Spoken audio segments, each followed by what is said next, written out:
Any questions? Well, I wonder if this observation's correct. It seems like if I put my story down, I'm better able to stand behind the ego and not be driven by the ego. That's the whole idea. Stand behind the ego. Behind the ego. Yeah, that is the place of buddhi. Nearest to your consciousness. The reflection you will find there. So it's if you wish to understand anything about the universal, one has to stand away from one's personal story. Then only these ideas make sense.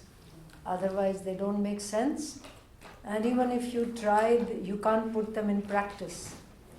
Because the whole time the mind is asking you for something that is not available at the level of the personality.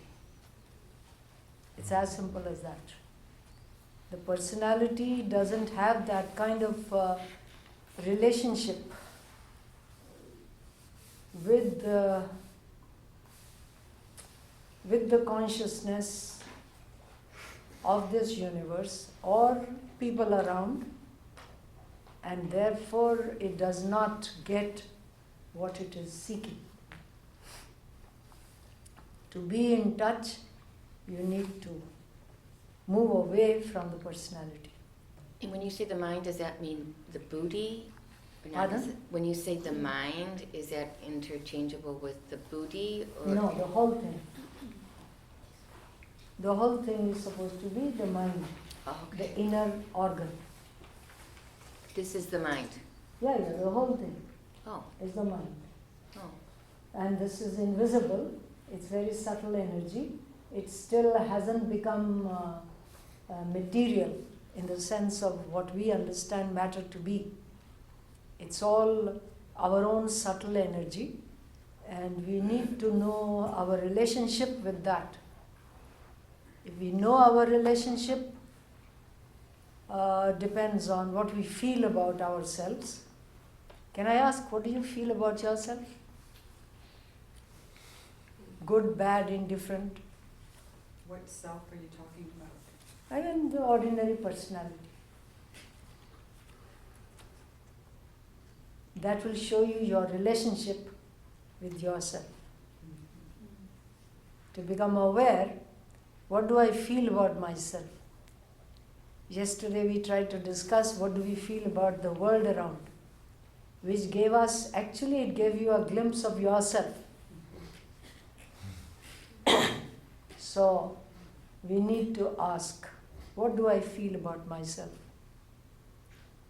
Because that's reflecting from Purusha, it's reflecting on into ourself and back or something? No. It's, the personality is a collection, a bundle of habits, emotions, feelings, impressions of experiences, memories. So what do I feel about it? One is, I know I have a story. Another is, what do I feel about this story?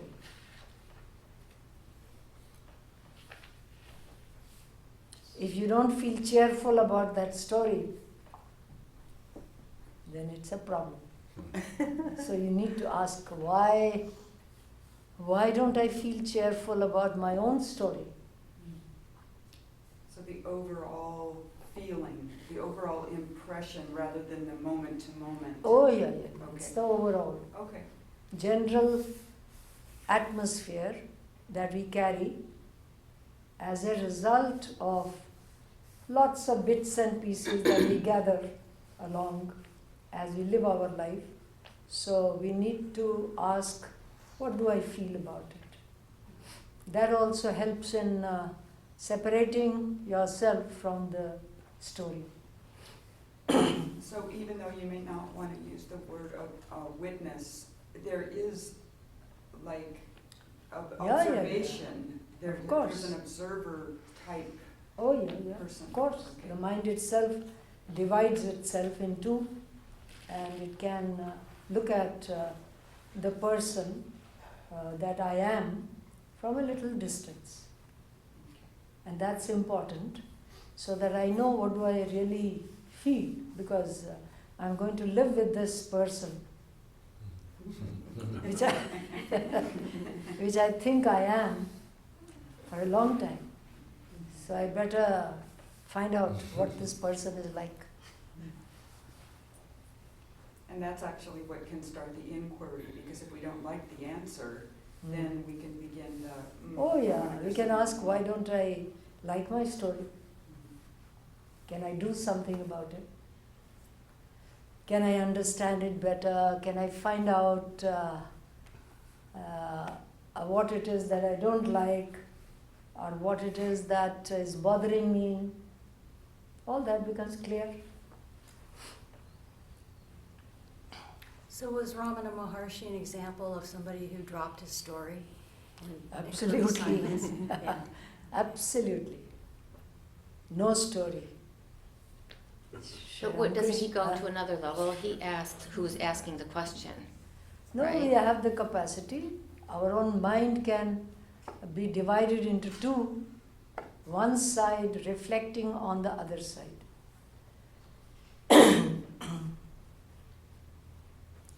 Mataji, I had a question about the first shloka. Mm. He says, but beyond this unmanifested. Mm. What unmanifested is he talking about? In the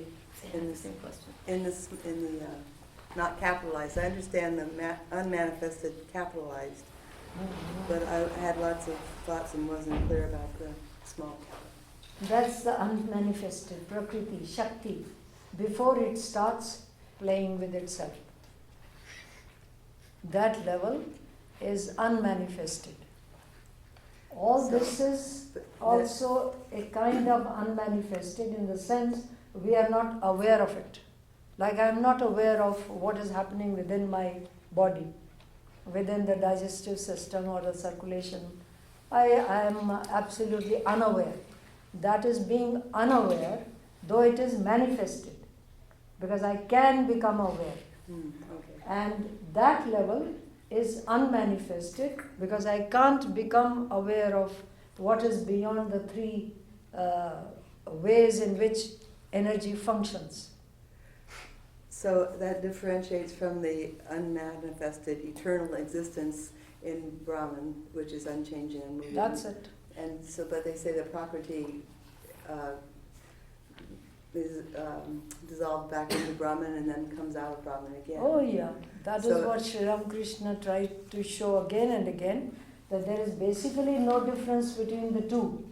One is in motion, another is motionless, The Purusha is motionless and the Prakriti is in motion. ever on the move.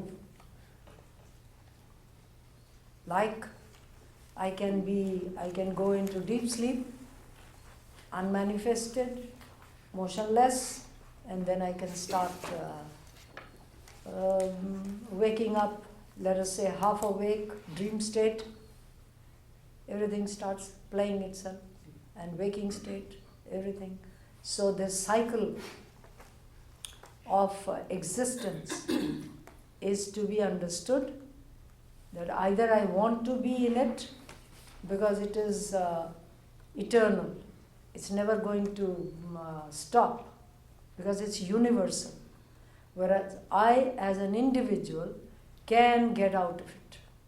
This is the whole story of every religion to some extent, and especially of this ancient thought in India, that you can get out of the chain, cyclic chain, but you cannot ask what will happen to the universe. The universe is not of my making. Therefore, I don't have to bother about it, and I don't really understand what the universe is. Therefore, I need to take it into account because it's my ocean in which I live. But I don't need to ask what will happen to the ocean if I dissolve. Right, it's a moot point. But our ego wants to know that once we dissolve into that ocean, it used to really bother me. I'm here like, I'm a drop in an ocean. I don't think so. No, seriously. And now it doesn't bother me, I guess, as much, or that's what I tell myself. But then I think most people want to know, oh, am I coming back again? No, nobody can stop me. No one can stop me from coming back. That's not the problem at all. As long as there is desire, nobody can stop me. It's my own desire which will bring me back. As in the language of Sri Ramakrishna, the boy asks the mother, wake me up in the morning when I have the call of nature. And she says, I won't have to.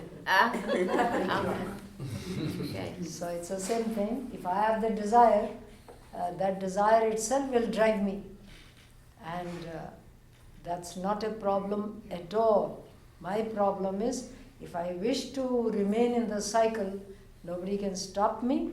But within the cycle, there are laws, which I need to understand. There are rules of the game. And if I don't like the rules of the game, then it is a problem. I need to understand the rules of the game, that there are always two parties, because they are playing with each other. There is always opposition, and I need to deal with this opposition in such a way that it does not kill me, and I don't kill it. I don't destroy it, it does not destroy me. These are the words we can use. I don't have to create conflict, and it will not create conflict for me. Though we take it for granted that I never create any conflict, it comes from the other side. That's not so. The game of life is always played through opposition. And there's no other rule. You want to play? Have somebody to play with. And if that person is standing in front of you, that is the basic opposition. So I need to understand that there will be opposition.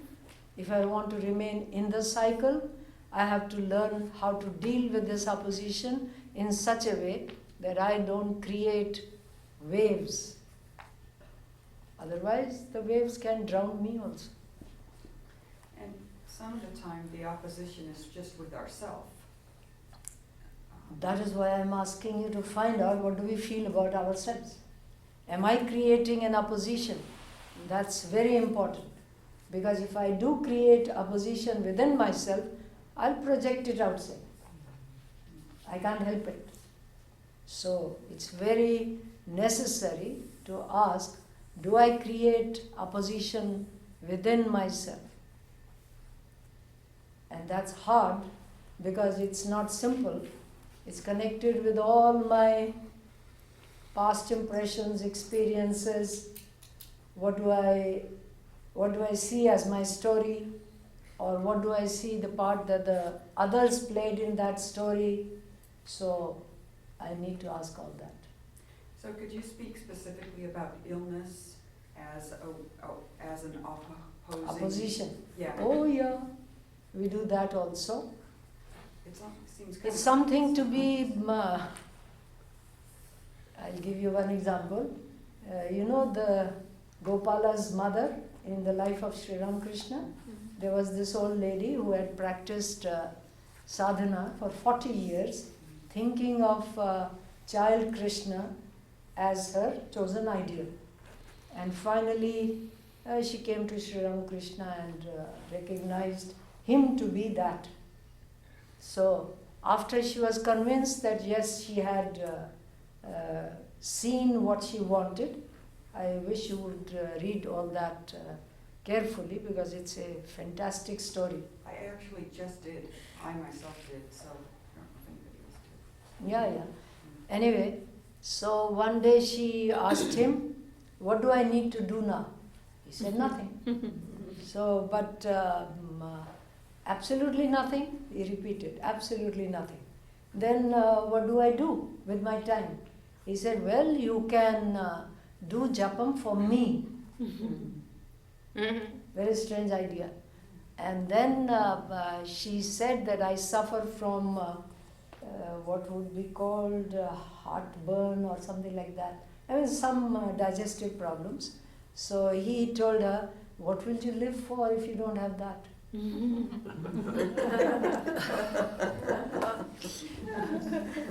that was just still a little bit of karma for her to work out, is that? Yeah, the body is not going to vanish. So I get tremendous hints from all that. That he's saying, what will you live for? There has to be something, whether it is good or bad or unpleasant or pleasant. One needs some kind of something to hold on to. So something to hold on to can be anything. Because I want to remain in the cycle. That's one way. As long as we want to remain in the cycle, we are not really conscious of it. When we become conscious of it and want to get out, then there is a different kind of relationship with the cycle. It depends on what we call in Vedanta, a wheel has been set into momentum. It has to exhaust its momentum. So that is the final answer.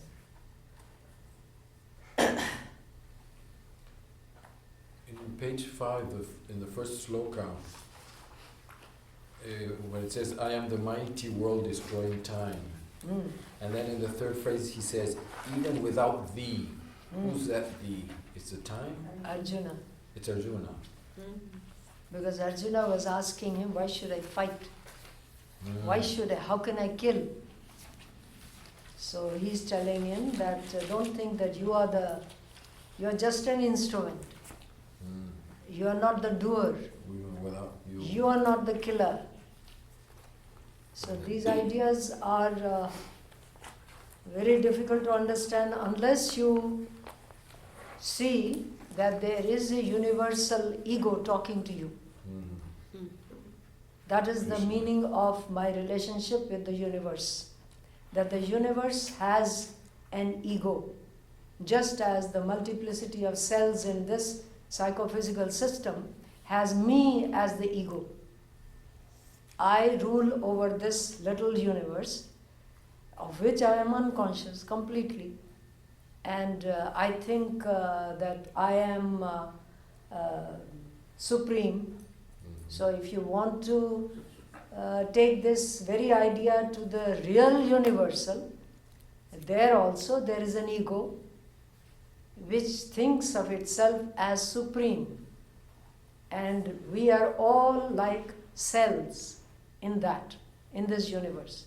So I need to know my relationship with that ego. It's the universal ego saying, I am time. And I want to destroy the world.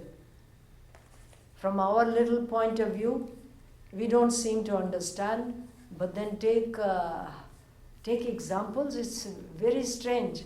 Supposing a part of my body is bothering me, I will like to get rid of it, won't I? If it is bothering me too much, it's the same thing. The universal ego also can play the same game. It does play the same game, that this universe is not as I wanted just now. It's become decayed or it's become diseased. Like you can think of many civilizations which become diseased, so they have to be done away with. And therefore, he says, I am time. Right now, I am in the Sanskrit. It's very beautiful. It says, I am time. Then it says, to destroy the world just now, I have decided. Revered Pravrajika, which has not been translated, in real cruel words, which perhaps people can't accept. So he says, just now I have decided to destroy. And in that, you are just an instrument. Because these warriors or these people, I have already destroyed them. How interesting. Yeah. So it's already a done deal. Yeah, because we think in chronological time, but all sort of So it's time fated, it itself was fated. is not chronological. It has many ways of functioning, but we think it has to be chronological for me to understand, because my mind Wow. does not know any other way. It reminds me of, they say when the sun goes out, it'll be thousands of years before, or be years before we know it. Yeah, right now So they it's the same, tell you that all the galaxies you are looking at, are dead. they are already in the past. Yeah, like. How much past? Yesterday? Millions of years. So it's a question of taking all that in, then we can understand these ideas. That is why I asked you, what do you feel about the universe? Because if we don't take it in, we are not related to this universal ego. And when it gives me a message, I will not understand it, I will not take it in. So we need to ask this universal ego, when it talks to me, what is the message? The message seems very cruel, but then the cells in the body can also stand up and say, you are being very cruel to us. Yes. Can't they? You're using it. But sister, I hear some teachers talk about the consciousness being all love. Well then, I have to get hold of that. I haven't got it just now. So I have to discover whether it is all love or not. I don't Or know. Ananda, or it's it's what I've heard is too is that consciousness is it doesn't become an object of itself. It doesn't act on itself. Well, there are many ways of expressing these ideas. So all I can say is that we have to have some experience before we can understand these things. And before we get experience, we need to understand how to approach. Is my mind really convinced that there is a universal ego? It was called God once upon a time. Why don't I use the word God any longer? What's the problem? It's too small. Huh? It's too small. It's too small. I have made it small because I don't include everything in it. Supposing I include the whole universe in the word God, once upon a time it was. God created this universe. That means He is all in all. So if I don't put that content back, it's not the fault of the word, it's my fault. I am using a word without any significance. So it's up to me. I want to replace it with some other word. Go ahead, do it, see whether it functions or not.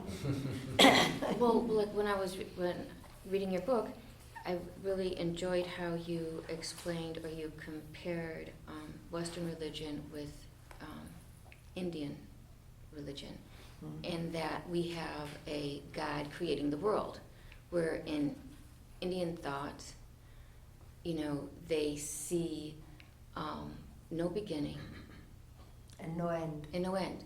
So to me, that's more in keeping. That's not religion actually. It's our psychology, cosmology, cosmology. or you can call it science. Okay. But you have, so I guess, in how I was raised, there's the God, the doer, and then the done, the doer and the object. Wherein I'm beginning to understand in Indian cosmology or thought, there's no beginning and there's no end. And I guess that's why I'm saying when you talk about the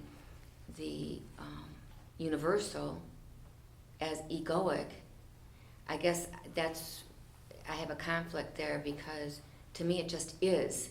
It's not performing. Like the beginning, there's no beginning, there's no end. It just is. Well, there are many levels of thinking in India, not just one. The one which says God created the world is also true. Okay. The one which says you created the universe, that is also true. And the one which says there has been no creation, that also. So one needs to ask, how did they come to these conclusions? You have to look at your own 3 levels of consciousness.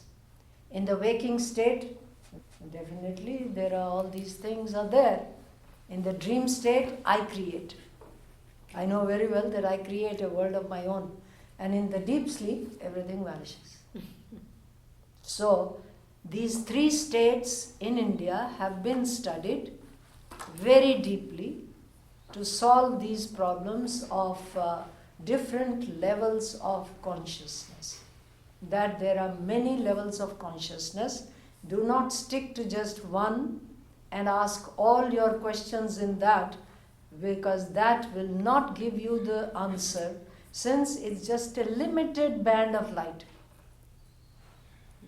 Just as there are many bands of light which I cannot actually see with these eyes, like that, existence or reality or truth or God has many bands which I can't see.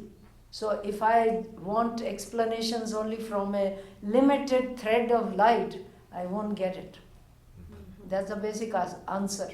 That I am looking at this waking level and I think everything should come out of that. It's not possible.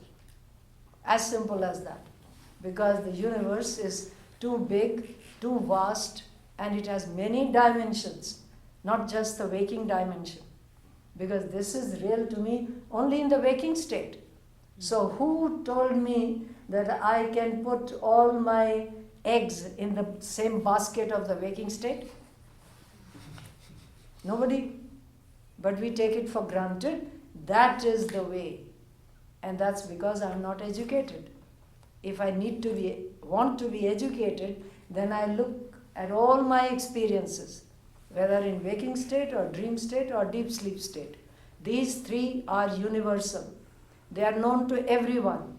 No one says, at least we take it for granted that everyone is saying it, that all you need is possible within the waking state. But that is the problem. It's not so. So I need to transcend, or at least I need to look at these 3 states, posit them side by side and see what is the difference in the experiences. And again, it's a cycle. Every night I go into that and every day I come back. So that also is a cycle. Why don't I look at this cycle? Instead of going to the universal cycle, first I have to pay attention to this cycle that I go through every day, all the time, every day, every night. So that would give me some understanding that this is not all. There is to be, if I want explanation, I have to take all kinds of experiences, or everyone in this universe. Right. I cannot make life meaningful just by having a point of light. It's not possible. I have to bring in the sun and see everything as it is displayed. All right? Yes? Go ahead. Our waking stage, some of the, in scriptures is said that it's like a dream state, because we really do not understand our waking stage as it is. We have our conception of it, we live in it, but in actuality it's something different. Of course, we are not totally awake even in the waking state. Yeah. We are lapsing into the subconscious again and again and again. All my habits they happen automatically. Most of my physical life is automatic, mechanical. So how can I be awake? I'm not awake. It's a semi-sleep. It's all conditioned and we're working, we're functioning at that level. Oh yeah, most of the time. So either I want to wake up or it's good enough. If it is good enough, as long as it is good enough, I don't really want to wake up. When it gives me problems, then I want to wake up. Anyway, so. On the next verse on that same page, since seeing the Lord equally existent everywhere, he injures not self with a capital S by self with a small s, and we know the self with a capital S cannot be injured. So what is the meaning of this? What's the meaning of the universal? It's again from that level. Mm-hmm. The universal does not really wish to do anything bad. We have to take it for granted that there is something hidden within this play of energy which is trying to shine out of it, so that we would identify with that rather than with the play of energy. Or maybe you take another example. You have been playing the game and maybe fighting against the opposition in search of victory. And sometimes you did become victorious, and sometimes the other side. When it goes back and forth, back and forth, back and forth, you want to get out. So getting out is going back to God, or understanding the universal, or relating to the universal, and saying, all right, my play is over. I don't want to play anymore. So that is love. That's like go and sit in the audience and do not participate. So then you are neither on the defeatist side nor on the other side, and watch what happens to the mind. When the mind does not want to take part in any side, it is calm. So that's what they are talking about. The self does not kill the self, and it is not killed. Okay. And then the last question I had was on the last verse where he says, worshipping him with his own duty, a man attains perfection. Where is it? The last verse on page 5. Page 5. At the bottom.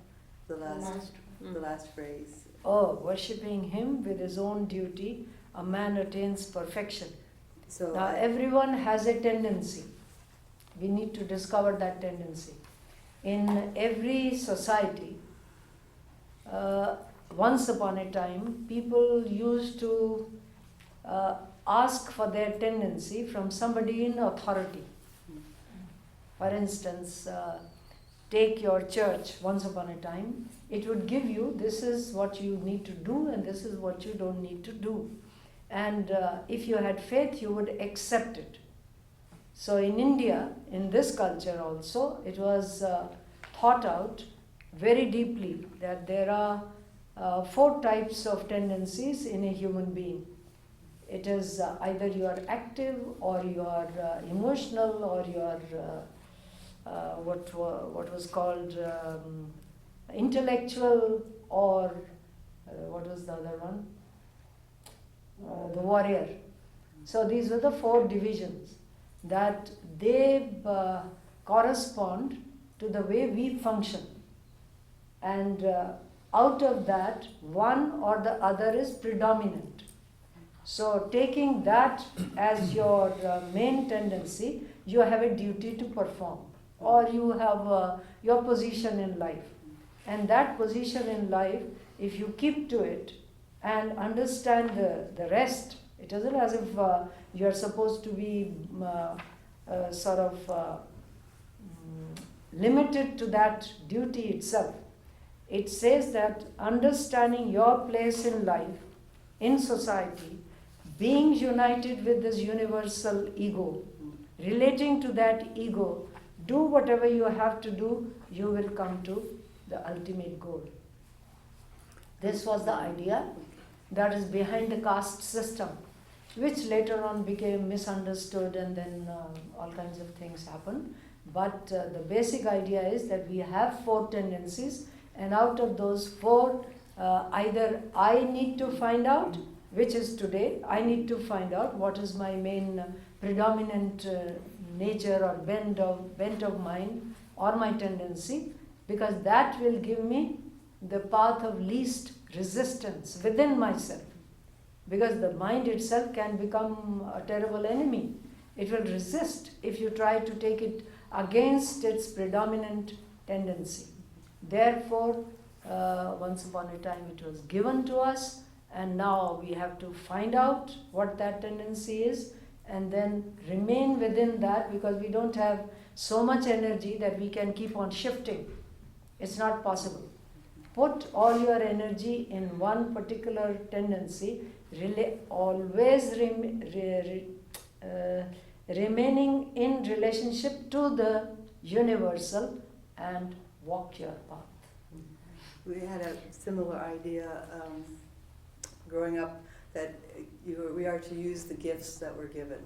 Yeah, it's same idea. Same idea. Yeah. Sorry, you say active, emotional, intellectual, and warrior. Yeah. What is the difference, action and warrior? Can you Warrior, you are rather aggressive. But you are active. Oh yeah. They It's are not not the- compartments. These These are not compartments. You have just to find what is the predominant bent of mind.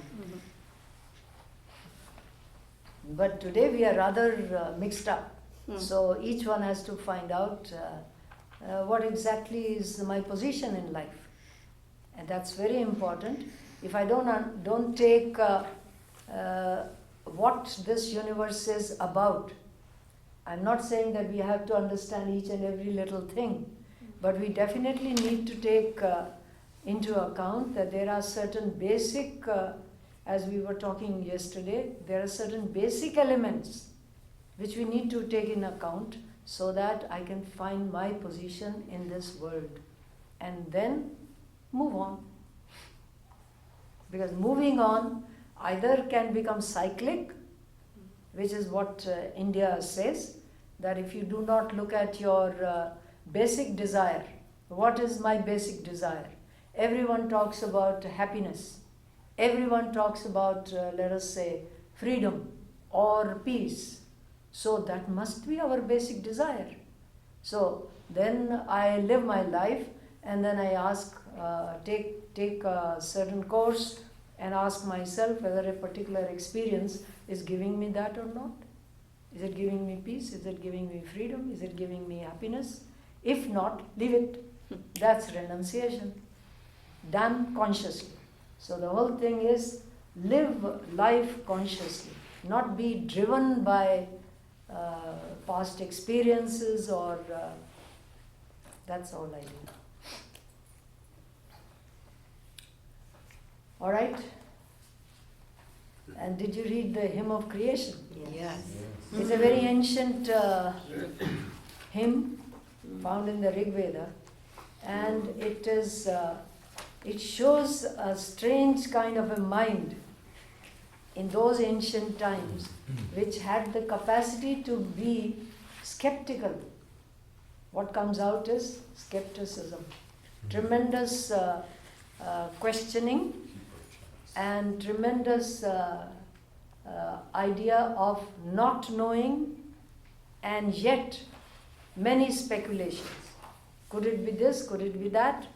And then in the very beginning, existence was not then, nor non-existence. Now the words in Sanskrit are sat, asat. Sat is something that today is translated as truth. Asat is supposed to be falsehood. But this is not what they really wanted to say. They are trying to ask what could have been the beginning of this visible universe. Here, we are not concerned with the invisible. They are talking about the visible. When there were no objects, what could there have been? So it's a tendency of a mind which has the capacity to forget one's own story and ask about the very beginning of time or beginning of space or beginning of desire, beginning of the mind itself. What could have been the beginning? So basically it just shows that they were trying to move out of the individual and move to the universal and find out what could be the secret that is hiding in this world around and in me also. Because remember that they are not only talking about the world outside, they are talking about within human being also, because they say desire, which was the root of the mind. We take it for granted that the mind desires. They are asking us to look at the idea, desire created the mind. So what is this desire? What could it be that makes me take on a body and mind? Because without body and mind, I cannot play. So the desire is to, either you can say the desire is to play, the desire is to find happiness, the desire is to, what else can you learn? All these ideas are there. So, Mataji? yes? It felt like, reading that opening, it felt like in the Chandi when, Vishnu's in that cosmic ocean Mm-hmm. and Brahma is appealing to Yoga Nidra to wake up. Mm, yeah. Those are, in various ways they try to show us, give us glimpses of what could it be that the human mind is searching for. That's a very beautiful image. I don't know whether everyone knows about it or not. It's an imagery that there is this self-created being. We have an idea that the ultimate reality is absolutely formless, absolutely colorless. There is no object in it. There is no separation in it. And then the next stage is there is a universal being. That is, you can give it, later on they gave it a face and an ocean and all kinds of things. But in the beginning, the idea is that there is this ego within the universe, which is the lower state than the highest. Do you understand?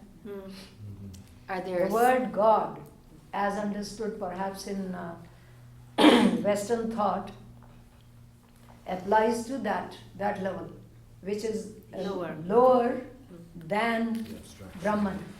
Brahman is that which is absolutely without any separation. And the next level is when this being starts waking up. Now, who is supposed to wake up this being? You have to look at within your own state of deep sleep. Why do you wake up? Ask yourself, why do I wake up? What for?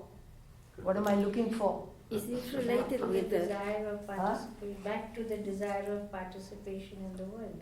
Yeah, there are many answers. It's a compulsion, it's something that's not absolutely real, because from the universal point of view, it's not real, not really happening. But from our point of view, we need to ask, we can ask these questions. Why do I wake up? Why do I dream? Is this related with that? But motionless, did that vibrate? Of course. I need to find that level of vibration. What are they talking about? Is there a level in between deep sleep and dream, or deep sleep and waking up, where there is nothing but simple vibration? Vibration of what?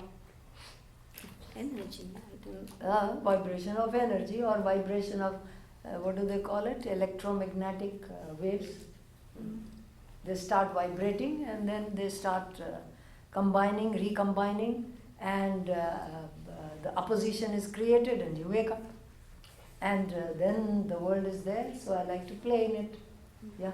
Is that the same reason why Ramakrishna didn't want to remain in that higher state? He wanted to be in the state where he was still enjoying Oh yeah, playing. there is a hint in that without desire you cannot remain at this level. If you read carefully, he always used to say, I want to drink water, or I want to eat. Not that necessarily he ate or drank water, but that was his way of bringing the mind down to a level of consciousness where he became aware of all this. But for us, it happens subconsciously. So I need to recover that desire. I need to ask, what am I looking for that I want to be part of this level of consciousness? This shloka 4, sorry ma'am, this shloka 4, Yeah. where first desire rose, the primal seed of mind. The sages have seen all this in their hearts, sifting existence from non-existence. So this is their experience of discerning between existence and non-existence. And Existence therefore it and non-existence, I told you, these are speculations, is- and they have already involved the human mind.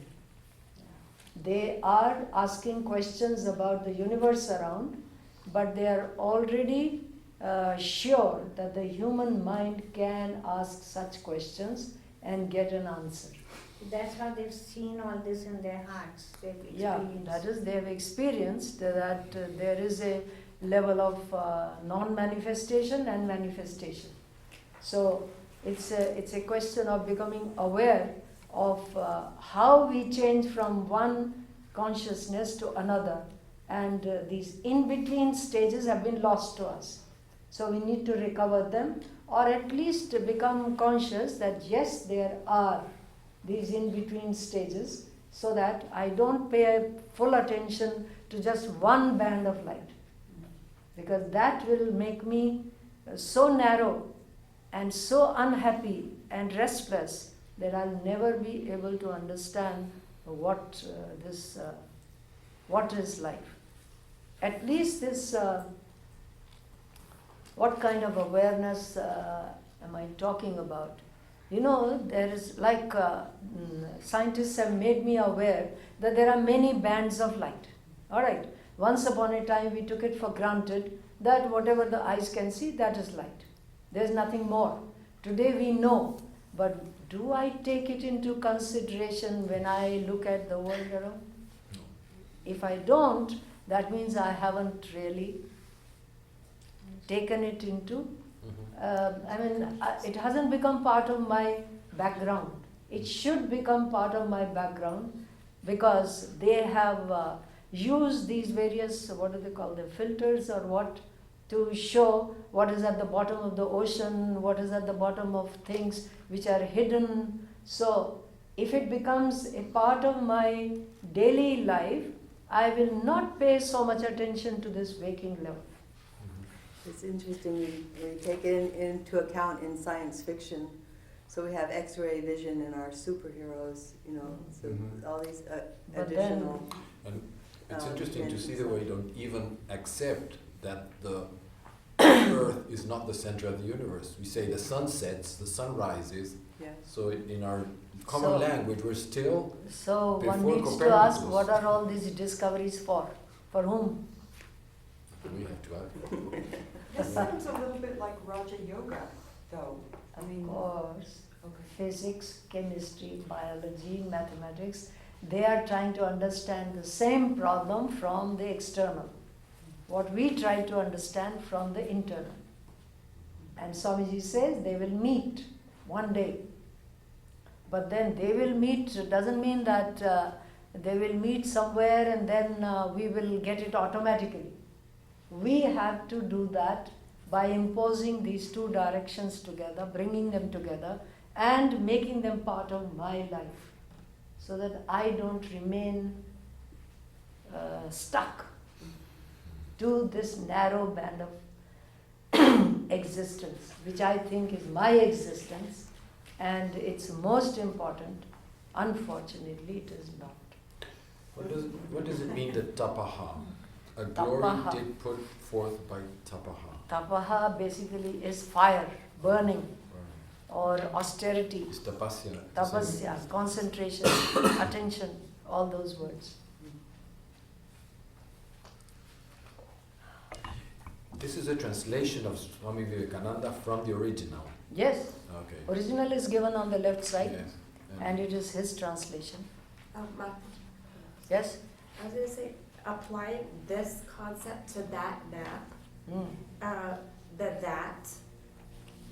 That is basically the force that reveals and conceals at the same time.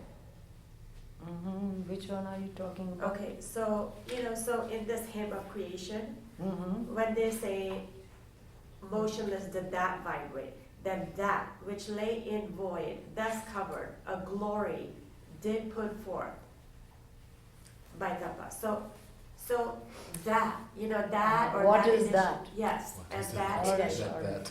Isn't that the force that No. came into play in, how is that Don't get that related confused. to that map? Nothing to do with that. That's a different retreat, please. Forget That's pure Raja Yoga. That is our own inner organ, our own what we call mind in English. How does it function? How is it that I am capable of thinking, capable of desiring, capable of acting? What exactly is going on within my own inner organ or mind? These are all invisible levels within myself which I use, but I do not know anything about them. So, with this analysis, you can at least become aware that the mind is not a very simple something, it's very complicated, and it has taken billions of years to evolve. So, I just understand that there is an inner person or inner dimension in which I can move. Now, this is a different idea. This is cosmology. That is psychology. These are different points of view of studying the same thing. Yes. Now, this also is hiding something, It's definitely. hiding, yes. It's hiding pure consciousness. Yes. And here it is cosmology. What is this universe hiding? Same idea. Same way. The scientist is also trying to find out what could be the ultimate something which is hidden in each particle. That is how they've gone about trying to understand. So we are looking for that hidden glory. Yes. For instance, what is my glory? Ask yourself, why do I feel I am a glorious human being? Till people start saying you are not. When others don't agree, I think there is something wrong. But as long as I don't care about what others are saying, we all feel that we are glorious. Aren't we? Don't we? So that glory is hidden definitely within myself. I need to discover it, not through other people's appreciation, but on my own. So it is hidden. So is that with the capital T, is that synonymous with self? Pardon? Is that with the capital T synonymous with self? With Oh, the yeah. capital S? Okay. Same thing. So, then Swamiji's this thing, will you please read again if there is any question? The explanation of No, there are two words. Yeah. There are two words, the microcosm and the macrocosm, the internal and the external. Now the internal I have tried to explain to you, or you have yourself given some words to what you feel is your own world and what you feel about yourself. It is not something known. Don't take it for granted that we know ourselves or we know the world. We don't know either. But because they are hidden by all kinds of my personality, number one. Myself is hidden by my personality. The whatever is truth about this universe is also hidden by the play of energy. I am hidden by the play of internal energy. The external is hidden by the play of external energy. Both sides are unknown, unknowable, because on one side I am that. Therefore, I can never make it an object. But my desire is to make it an object and enjoy it. Like my own ideas, my emotions, my relationships. I am always trying to objectify myself so that I can enjoy it, play with it. But I can never do it because I am always behind it. Not simple enough? But when you self-realize, you join with No, the... that's a faraway thing, when I realize. But right now, we need to see what I am doing right now. I am hidden by the play of internal energy. And the truth in the universe is hidden by the play of external energy. Energy is a state of movement, always, state of flux. It is always changing. Those three gunas are connected with that idea that these levels are always changing, like three levels of consciousness. They're always changing and they're hiding something. And the world outside also, the same thing. So that is the similarity between the two. That what I am, I don't know. What that is, what the universal ego is, I don't know. So there are many ways of relating to that, relating to myself, as well as relating to the universal ego, and we have to take any one path so that I can come nearer and nearer and nearer to that. In the end, our psychology says the inner and the outer are exactly the same. I am the same that is hidden in the universe. That's the meaning of Tattvamasi, Aham Brahmasmi. That's the meaning. Mataji, can we go back and think a bit about the last phrase of the hymn? Yeah. He perchance. That's a doubt. He said. Oh yes. It's a doubt. Yeah, it's a Complete doubt. Because he doesn't know. He's still, this hymn was written at a time when they were trying to find what could be the inner core of the universe. It's later, much later on, that they started talking about the inner core, the self, and they forgot the outside. They did not think of the cosmology so much as of, they took recourse to psychology. The depth of human being is nearer to me, because I am a human being. My own depth is nearer to me than the depth of the universe. Mm. So they did not pursue physics and chemistry and biology in India, though they knew something about it, but the analysis that you find in Western science was not undertaken because they wanted to discover what is hidden within me. And so psychology became the main language of India, just as mathematics and physics is the language of the West. And we, today, we are combining the two. But this combining the two is left to individuals. And that is our problem today.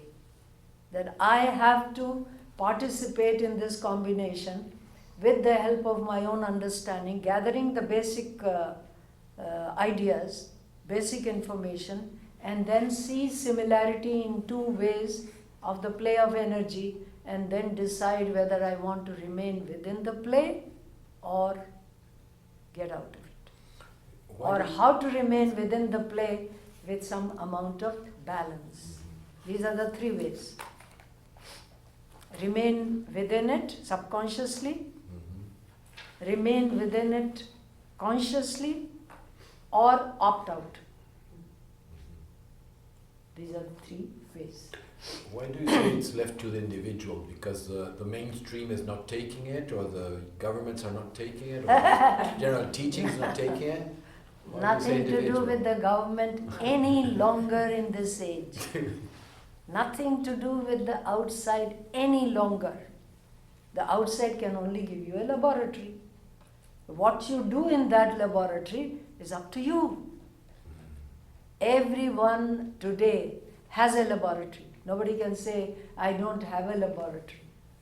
I have all the experiences of life, external life, internal life, and that is my laboratory.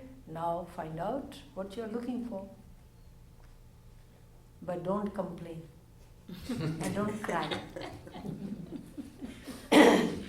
That's the message of Bhagavad Gita. Don't cry, don't complain, find out. Understand and then find out what path you want to follow and go ahead. Move on.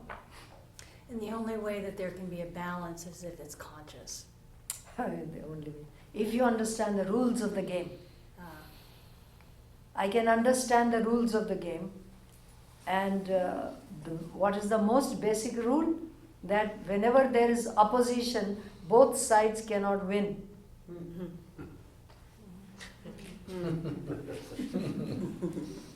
It's cooperation. Win-win. When there's cooperation. Cooperation, oh yeah. One can try. Then you have to shift, you see. Supposing I want to cooperate with you, I have to get into your shoes, you have to get into my shoes. That's right. Are we, do we want it? Drop our story. But we're still playing then. Of though. course. Yeah. We are it playing all still the time. continues. And as long as there's a desire to win, we'll never leave the field. We'll try again and again and again, which we do. Mataji, I hate to say this, but in the case to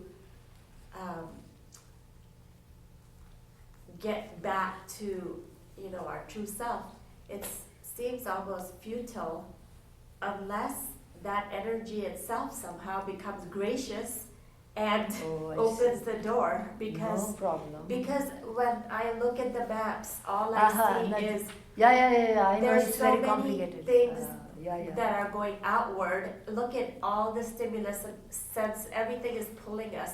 So unless that energy somehow itself says, No. okay, maybe it's time, I feel sorry for this person. Maybe it's time for them to,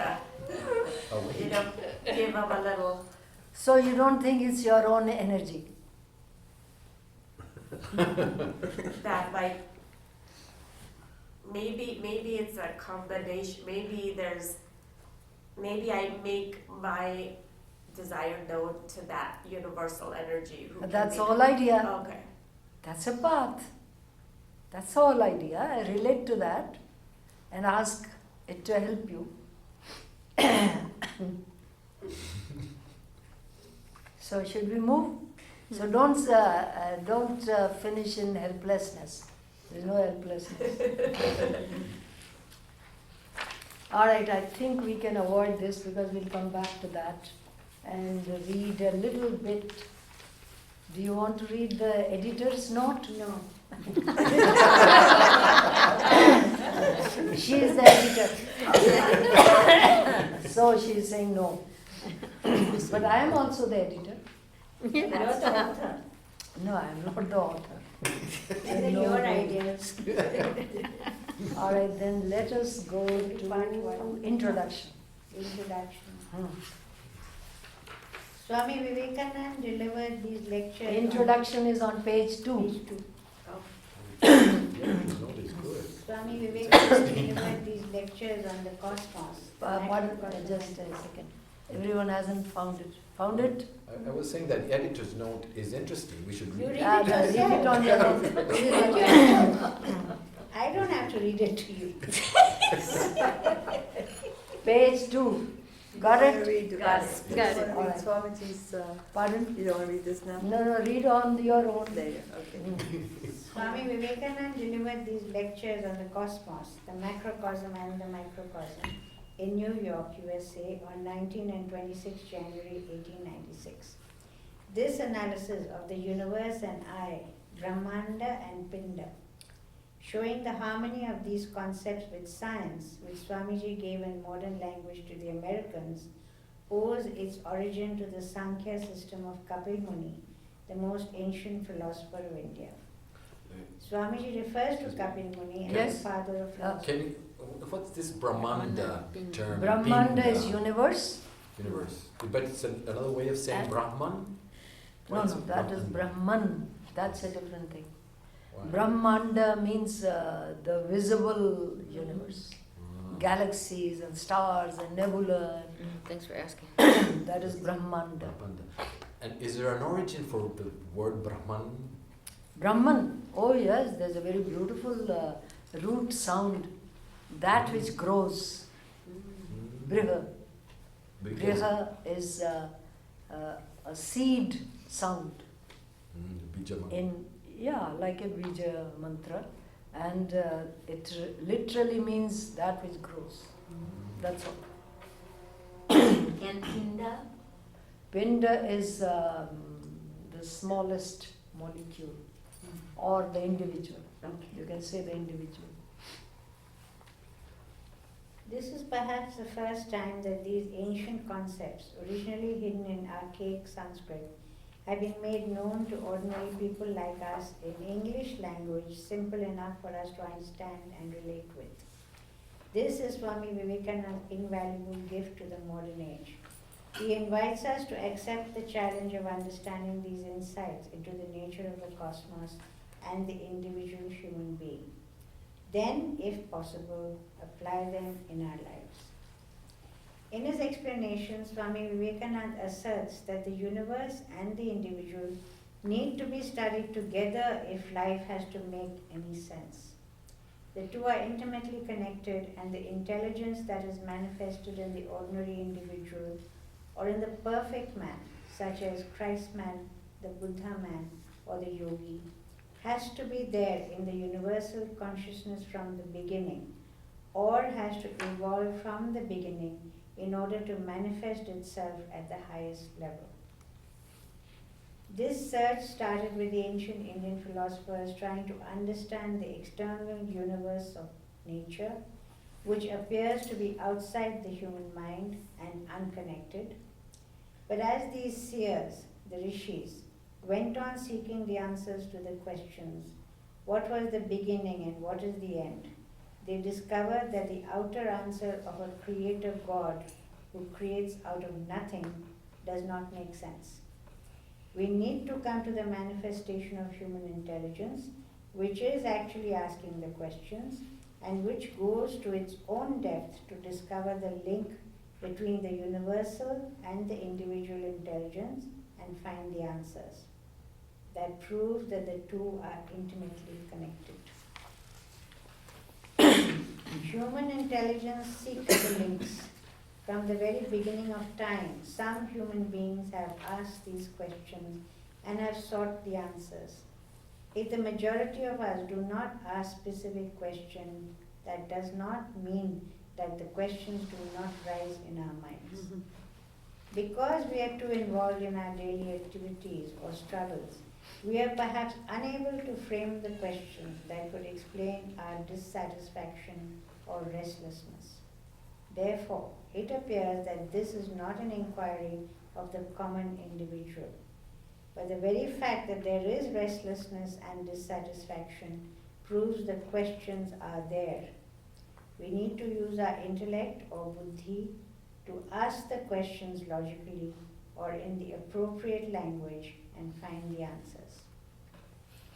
Swamiji says there is no philosophy in the world that is not indebted to Kapila. Pythagoras came to India and studied this philosophy, and that was the beginning of the philosophy of the Greeks. The Sankhya philosophy of Kapila was the first rational system that the world ever saw. Every metaphysician in the world must pay homage to him. I want to impress on your mind that we are bound to listen to him as the great father of philosophy. The beginning. The Nasadya Suktam, hymn of creation, was rendered by an unknown rishi in the Rig Veda Samhita, the oldest known scripture. The hymn is reproduced on page 6 with Swamiji's English translation on pages 7 to 8. In this hymn it is said, when there was neither ought nor not, when darkness was rolling over darkness, what existed? How did the rishis come to that kind of a conclusion when there was neither ought nor not? This was during the prehistoric times, according to modern history, when human beings were supposedly not capable of thinking like this. But deep thinking was the basic characteristic of the Indian mind in ancient times. The rishis thought about the external world, about human life, about its significance, as they sought answers to the questions. They had a glimpse that there must have been a time when there was no visible and tangible matter around, and everything must have come out of a state of unmanifested existence, like the tree that exists within the seed. Modern science is coming to the same conclusion. There must have been a time when the whole of this physical universe was compressed in an unimaginably small material form. They cannot really say what kind of material.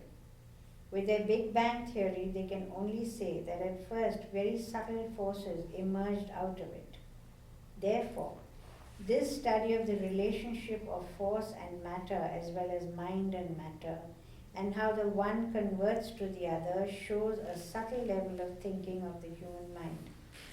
It seems that it is possible to try and imagine that there must have been a beginning. We feel compelled to ask, how did it begin? When did it begin? Not only does this indicate a subtlety of thought, it also shows that we are ready to get out of the personal grid and think of the whole. We have both the capacity and desire to transcend the individual point of view and search beyond the limited vision of the sensory level. So we have the capacity and the desire. Is it true? At least we're here. We have in the past. Most of us lose it because we lose our cheerfulness. We lose curiosity because we somehow become depressed and think that maybe there are no answers and maybe I don't need them or maybe it won't help me. So all these are signs of losing touch with our own desire, not the desire of the universe. It's a sign of losing our own connection with our own inquiry. So it's bad, it's not good.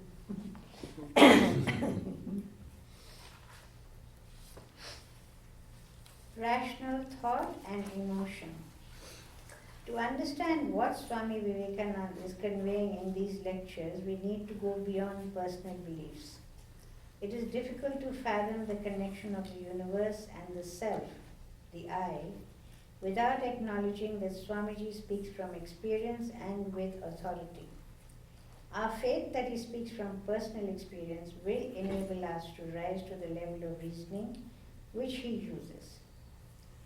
We need to be convinced, at least intellectually, that this is the truth. That would be the motivation for us to move forward and experiment with these concepts. Most of us tend to react with personal bias, and if we want to get out of the present day confused thinking, we have to raise ourselves to the level of reason. Tensions have entered each and every sphere of human life, from political and international interactivity to work and to family life. This negative energy is very powerful. Therefore, unless we take our stand on logical reasoning, we cannot clearly understand anything. The purpose of human life is to seek knowledge that will help us attain clarity. Why did Swami Vivekananda choose to give these lectures in the West? He did so because at that time, in the West, they were very sure of their ability to be rational and intellectual, as opposed to being emotional or sentimental, which was their conclusion about Indians. Swamiji's whole aim was to explain and prove in logical scientific terminology that this ancient Indian psychology and cosmology was based on reasoning and not on any personal religious belief system. If we try to apply these in our life, we cannot do so till we control our personal biases. As he has said elsewhere, if today's language is science, then Vedanta is the scientific religion. Whether in the West or in the East, human beings are so much under the sway of emotional disturbance that there is no place for rational arguments. There is no discipline and control over personal points of view. The majority of us believe that feelings make life worthwhile, that rationality belongs to the material scientific research and it has nothing to do with our daily lives. These influences are predominant because rational approach demands discipline and control over instincts. We resist these concepts. Swamiji says, it is easy to concentrate the mind on external things. The mind naturally goes outwards, but not so in the case of religion or psychology or metaphysics, where the subject and the object are one. The object is internal, the mind itself is the object, and it is necessary to study the mind itself. Mind studying mind. We know that there is the power of the mind called reflection. I am talking to you, at the same time I am standing aside, as it were, a second person, and knowing and hearing what I am talking. You work and think at the same time, while a portion of your mind stands by and sees what you are thinking. The powers of the mind should be concentrated and turned back upon itself as the darkest places reveal their secrets before the penetrating rays of the sun. So will this concentrated mind penetrate its own innermost secrets. Is that Raja Yoga? This one Well, more or less, but it's common sense that if I concentrate my energy, then it will make it possible for me to understand, go to the depth, or understand, uncover the various veils that hide whatever is hidden. Raja Yoga is a specific method of practicing certain ways of controlling the mind, but we understand control of the mind simply also. We have to concentrate our energy. You tell every child in every school, pay attention. It's a simple thing. It's not something very special. But we think that we need special methods to control. Those special methods, once upon a time, definitely were there. Today they are not there. Because those special methods presuppose that you want to live a very strict physical and mental life, which is not possible in this age.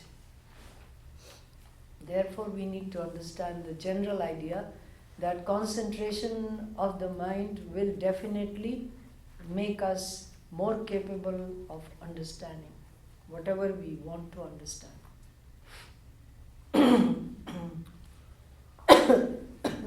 And turning back that attention to the internal experiences is what we need in this age as individuals, because we are not going to become scientists and use our energy or concentration to discover the physical laws.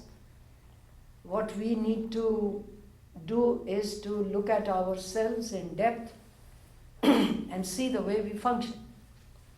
That is very important, because we are ourselves in the dark about ourselves, and then to understand anything is impossible. So can we do that?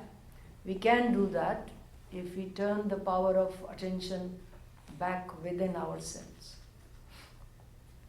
But we have to have deep motivation for that. And so the analysis of why am I what I am in every way Why do I think the way I do? Why do I act the way I do? Why do I feel emotions the way I do? All this is a simple way of understanding ourselves. When I'm sure of myself, I can pay that concentrated attention to anything, so no problem then. So the whole process of concentration of the mind starts with ourselves. Raja Yoga is not something that is outside of myself. I'm doing it all the time, but very haphazardly, not very clearly. I need to do it consciously, clearly, understanding why I need it. Why is it so important to understand myself? We take it for granted, I understand myself. But then our reactions show that we don't. Why are we unhappy, or why is it that I am worried, or why anxieties, and all that shows that I don't really know myself. So knowing myself demands that I pay attention. Mataji, Yes? some psychologists, at least in Uruguay, are very worried about this idea of the mind studying the mind. They believe that that might create a certain kind of schizophrenia. Please tell them we are all in a state of schizophrenia. We're there. As we are. We are divided against ourselves. That is why I asked you to find out what do you feel about yourself. Are you divided against yourself? If I am unhappy about myself, I am divided. If I am anxious, I am divided. So, why? Why do I live in a state of schizophrenia most of the time? Why don't I feel one person? So it isn't, schizophrenia is not something, maybe there are degrees of division which become very difficult to control, but most of us control this kind of schizophrenia. We are more or less normal.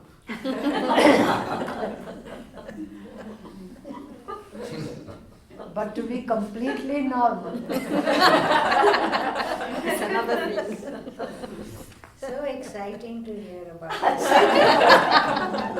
More or less now. When Vivekananda says, I am standing aside as it were a second person and knowing and hearing what I am talking, is he describing the witness? Of course. We have the witness functioning all the time. That's the only one who does not go to sleep. It watches. But then we ignore it. So, not to ignore it, ask it for help. If you want to ask for help, ask this internal presence to help you. And it does.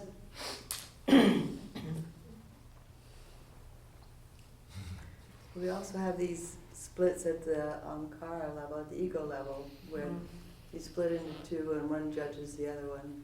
You're not doing the right thing, or you're doing the right thing. I mean, there's two voices in the head talking to each other. That's the That's level the of manas. manas. Yeah, oh, that's even below the ego. Even below that. As So- you move out, you become more and more bifurcated. Yeah, okay. So maybe. And as you move out of the eyes and all that, you have multiplicity. From one, it starts the game of becoming two, and then it goes on. The inner organ itself is bifurcated. By the time you come to the material reality, it's a multiverse. It's not a universe that we live in. Right. We live in a multiverse. Should I change the cover? The multiverse and Second edition. But so when Jeff asked, is this the one that's Swamiji speaking about, that's knowing and hearing? And that's, again, the witness is not judging and is not doing. No, So it's not interested in doing that. Yeah, so it has. We that- made God into a judge, but God has no business, doesn't like any business of Yeah. judging. So, Mataji, I think I just understood that the path of reasoning might be a good one to apply. Because if we get into this, it's about peeling the layers of the onion. So, like, if we understand what are those restless or those automatic inherent tendencies or that are coming in my way, and I keep trying to keep peeling that away, the whole idea is then I understand that process more and more. It's a little work, but it's worth it because A little work? it's a lot of work, actually. Because I think the other day I said, oh gosh. So I know it's a lot of work, it's constant. But I think what it'll do is slowly, that thing that is concealing, it will start revealing, ultimately until we get to the light. But Yes, that's the... exactly. That's the idea. Peel it off. I wish it was like, it could be one. Just as you have it with the watch when she is typing and then peels it off. So I don't think it is completely peeled off. It gets into, you print one page Yeah. and then you peel it off. Yeah. It's not completely peeled No, off. it's gone into the reservoir of memories. That's it. Oh. All right.